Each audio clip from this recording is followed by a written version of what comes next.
એક દુકાનદાર હતો અને એ પાનનો ગલ્લો ચલાવતો હતો. એને પોપટ પ્રત્યે બહુ પ્રેમ હતો, એટલે એની દુકાનમાં એક પિંજરું રાખેલું અને એમાં પોપટ પાડીને રાખેલું. હવે પોપટને જ્યારે એને બંધન છે પિંજરાનું, કેમ કે પોપટને ચાહે સોનાના પિંજરામાં પૂરવામાં આવે, યા તો ચાંદીના પિંજરામાં પૂરવામાં આવે, યા તો લોખંડના પિંજરામાં પૂરવામાં આવે, પરંતુ એના માટે તો પિંજરું જ છે અને બંધન જ છે.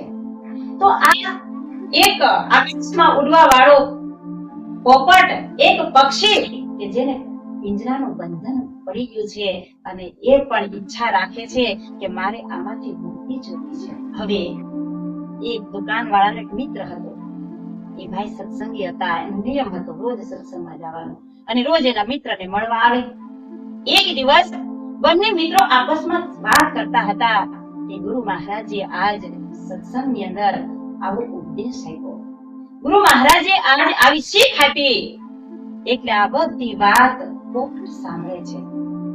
અને મિત્રને મળીને ભાઈ ઘરે જતા રહ્યા. બીજે દિવસે ફરી પાછો મિત્રને મળવા દુકાને આવે છે, ત્યારે એનો મિત્ર હાજર નહોતો. તો પોપટ એ ભાઈને કહે છે કે હે ભાઈ, હું તમને રોજ અહીંયા આવતા જોઉં છું અને મારા શેઠની સાથે તમે વાતો કરો છો, જ્ઞાનની વાત કરો છો, ભગવાનની વાત કરો છો, તો તમે રોજ ક્યાં જાઓ છો? તો કે હું મારા ગુરુ મહારાજના આશ્રમમાં જાઉં છું સત્સંગ સાંભળવા માટે. તો પોપટ કહે છે કે ભાઈ, મને કઈ પૂર્વ જન્મના કર્મના કારણે એટલી ખબર છે કે સદગુરુ મહારાજ મુક્તિના દાતા હોય છે. તો મારે તમારા ગુરુ મહારાજ પાસેથી મુક્તિનો માર્ગ જાણવો છે, કેમ કે હું પણ આ પિંજરાના બંધનમાં બંધાયેલો છું. મને પણ આ પિંજરાનું બંધન ગમતું નથી. એ મારા માટે એ દુઃખનું કારણ છે. ત્યારે પેલો ભાઈ એની વાત સાંભળીને કહે છે કે હા ભાઈ પોપટ, દુખી છે તો હું તારા દુઃખમાં સહભાગી જરૂર બનીશ. હું મારા ગુરુ મહારાજજીને તારી વાત બતાવીશ. અને એ ભાઈ જાય છે ગુરુ મહારાજજી પાસે.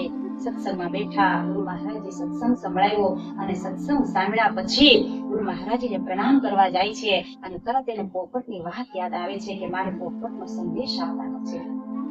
તો ગુરુ મહારાજજીના ચરણોમાં બેસીને પેલા ભાઈ કહેવા લાગે છે કે હે ગુરુ મહારાજજી, એક પોપટે મને સંદેશ આપ્યો છે કે હું આ પિંજરામાં પુરાયેલો છું, મને પિંજરામાંથી મુક્તિ જોતી છે, તો મને આમાંથી મુક્તિનો માર્ગ બતાવો. જ્યારે આ ભાઈ હજી વાત કરી રહ્યા હતા અને વાત પૂરી એ પહેલા તો ગુરુ મહારાજજી બેહોશ થઈ ગયા.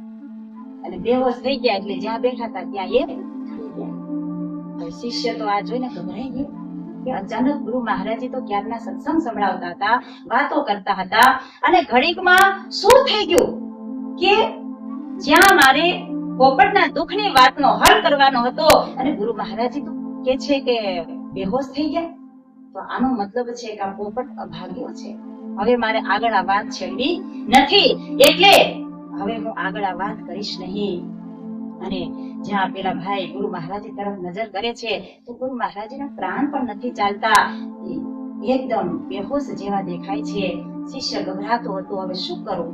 અને થોડી વારમાં તો ગુરુ મહારાજજી ઉભા થઈ જાય છે, ફરી પાછા શિષ્ય સાથે વાત કરવા લાગે છે. પણ હવે પેલે પોપટની વાત શિષ્ય બતાવતો નથી કે બીજી વાર કહીશ તો ફરી પાછા ગુરુ મહારાજ કઈ થઈ ગયું તો, એટલે હવે મારે વાત કરવી નથી.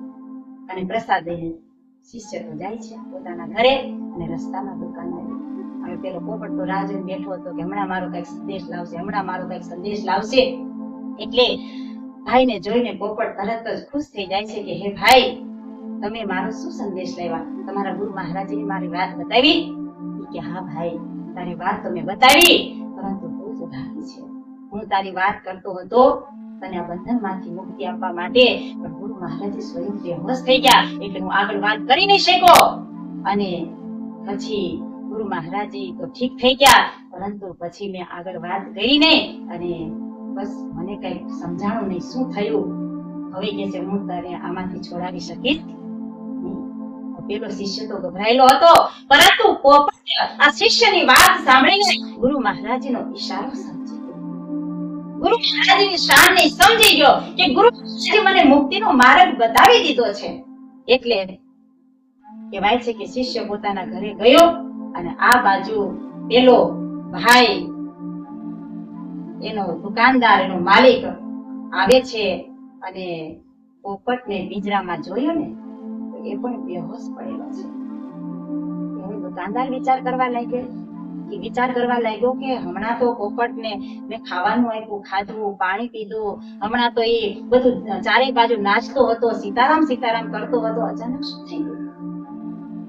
આ બેહોશ થઈ ગયો. હવે પિંજરું ખોલીને જેમાં પોપટને હાથમાં પકડે છે તો એના પ્રાણ જ નહોતા. ગમે એટલો આપણે પ્રેમ કરતા હોય કોઈની સાથે, પરંતુ જેનામાંથી પ્રાણ નીકળી જાય એને પછી આપણે ઘરમાં રાખતા. પેલા ભાઈ પણ પોપટને બહુ પ્રેમ કરતા હતા, પરંતુ જ્યારે જો શરીરમાં પ્રાણ જ નથી તો પ્રાણ વગરનું શરીર શું કામ? અને એને હાથમાં પોપટને લઈને દૂર ફેંકવા જાય છે અને ત્યાં તો પોપટ આકાશમાં ઉડી જાય છે. તો ખરેખર વિચાર કરવાની વાત છે કે ગુરુ મહારાજે એવી કઈ શાન બતાવી કે એ ઈશારાને પોપટ સમજી ગયો અને પોતાના પ્રાણને સ્થિર કરી દીધા અને કે છે એને મુક્તિ મળી ગઈ. તો એ જે મંત્ર હતો મુક્તિનો મંત્ર, એ ગુરુ મહારાજજી પ્રાણોથી એને ઈશારો કર્યો હતો. ગુરુ મહારાજજીને સમજે હતો કે ભાઈ શ્વાસો શ્વાસનો મંત્ર છે અને શ્વાસ ઈ મંત્ર દ્વારા જ્યારે શ્વાસને સ્થિર કરી દેવામાં આવે છે સહસ્ત્રરંધ્રની અંદર, ત્યારે આ શરીર જીવતું હોવા છતાં મરેલું જણાય છે. અને આ યુક્તિ ગુરુ મહારાજે બતાવી. અને ઈ જે મંત્ર છે ને એ પ્રાણોનો મંત્ર છે.